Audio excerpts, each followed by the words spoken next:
কারা এরা? সেই চারুলতার মতো কথা, সেই ঔদ্ধত্য, রোগটা কি মরে ছড়ালো চারুলতার থেকে? এখনো বলছি শান্ত হন। আপনাদের যা বক্তব্য তা চিঠি লিখে মন্ত্রণালয়ে জমা দিন। আমি বলছি আমরা দোষীদের শাস্তি চাই। হবে, নিশ্চয়ই হবে। আমি ওনার সঙ্গে কথা বলেছি, উনি বলেছেন দোষ প্রমাণ হলে শাস্তি নিশ্চয়ই হবে। প্রমাণ কে করবে? প্রমাণ সব তো ওনার পায়ের তলায়। মুখ সামলে কথা বলো মে। আমি যা বলছি নাটক না করে সেটা করো। আরজি জানান, ব্যবস্থা নিশ্চয়ই হবে। আপনার কি মনে হয় আমরা আরজি জানাচ্ছি? এটা আমাদের অধিকার। আর যা বলার উনি আমাদের সামনাসামনি এসে বলুন, আমরা আপনার কথা শুনবো না। এটা প্রোটেক্টেড এরিয়া, বাচ্চা বাচ্চা মেয়ে আছে বলে সহ্য করেছি। এরপর কিন্তু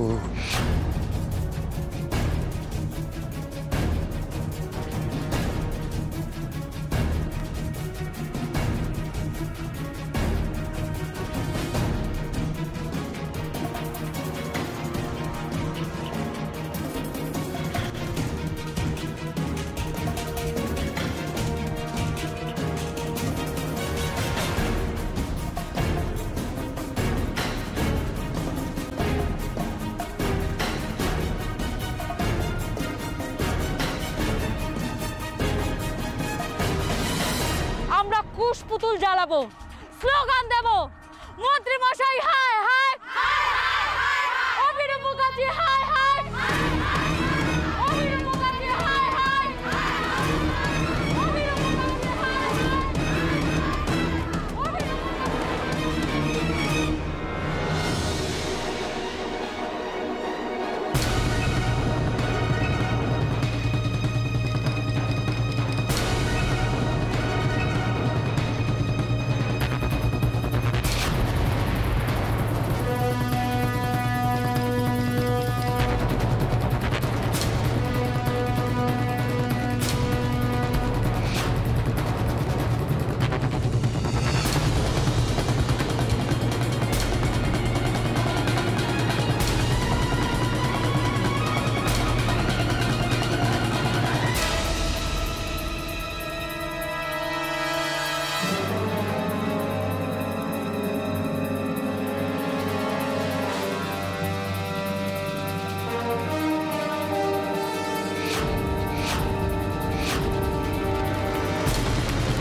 আমি এই সব কিছু বন্ধ করতে পারি, কিন্তু একটা শর্তে।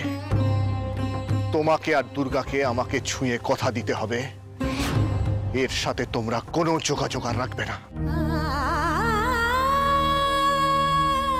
শোনো, আমরা এখনো তোমার মতন এতটা পাথর হয়ে যায়নি। তোমাকে ছুঁয়ে আমি এত বড় কথাটা, এটাই আমার শেষ কথা তোমাকে। দাদা ভাই, পুতুলটা না দিয়ে এসেছি। আস্তে, একেবারে বজরংবলী আন্টির হাতে দিয়েছো তো? না, আমরা তো দরজা দিয়ে গড়িয়ে দিয়েছি। ঘরে তো ঠাম্মু ছিল, তাই ঢুকতে পারিনি। মা ঘরে ছিল? এ বাবা, যদি মার হাতে পড়ে তাহলে তো মুশকিল। ওনার কোনো সর্দারজির সাথে পরিচয় ছিল? সর্দারজি না।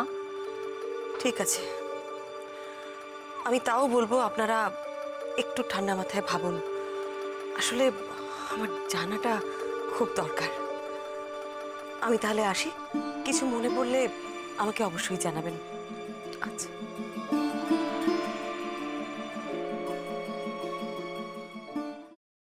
ফ্রাইং প্যানে Emami healthy and tasty refined rice bran oil গরম করে তাতে গোটা কালো সর্ষে আর কারি পাতা ফোড়ন দিয়ে ওর মধ্যে একে একে টমেটো কুচি, বাঁধাকপি বাটা, নুন, হলুদ গুঁড়ো, শুকনো লঙ্কা গুঁড়ো আর সামান্য চিনি দিয়ে ভালো করে কষিয়ে নিয়ে ওই মিশ্রণে কুড়িয়ে বেটে রাখা নারকেল, পাকা লঙ্কা কুচি আর কারি পাতা দিয়ে ভালো করে নাড়াচাড়া করে নামিয়ে নিয়ে নারকেলের স্লাইস, পাকা লঙ্কা স্লাইস আর কারি পাতা দিয়ে সাজিয়ে সার্ভ করুন বাঁধাকপির ঝাল।